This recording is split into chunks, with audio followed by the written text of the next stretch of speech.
uloskäynnit aukeavat vetämällä vivusta nuolen osoittamaan suuntaan. Pelastusliukumäet tulevat esiin kaikkien edessä ja takana sijaitsevien hätäuloskäyntien alta. Mikäli liukumäki ei tule esiin, vetäkää kahvasta, jolloin liukumäki täyttyy. Poistukaa koneesta kädet rinnan päällä ja hypätkää pelastusliukumäelle istuma-asennossa.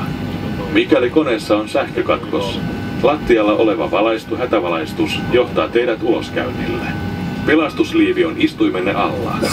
Hätätilanteessa, koneen laskeutuessa veteen, ottakaa pelastusliivi ulos pussista ja pujottakaa se yllenne yläkautta. Kiinnittäkää hihna vyötärönne ympärille ja kiristäkää se vetämällä.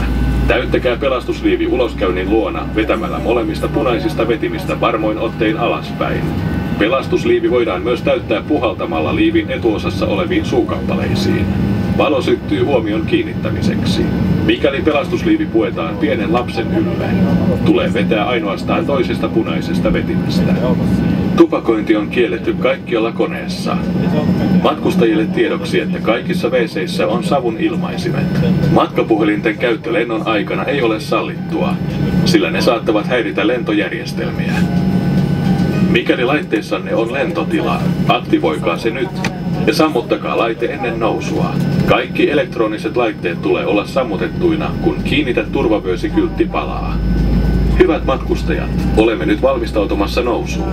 Varmistakaa, että pöytänne ja istuinvyönne ovat kunnolla kiinni. Että istuimenne selkänoja on pystyasennossa, käsinojat ovat alhaalla ja ikkunan suojus on auki. Kaikki turvallisuuteen liittyvät tiedot löytyvät istuintaskussanne olevasta turvatietokortista. Norwegian haluaa kiittää teitä huomiostanne ja toivottaa teille hyvää lentomatkaa.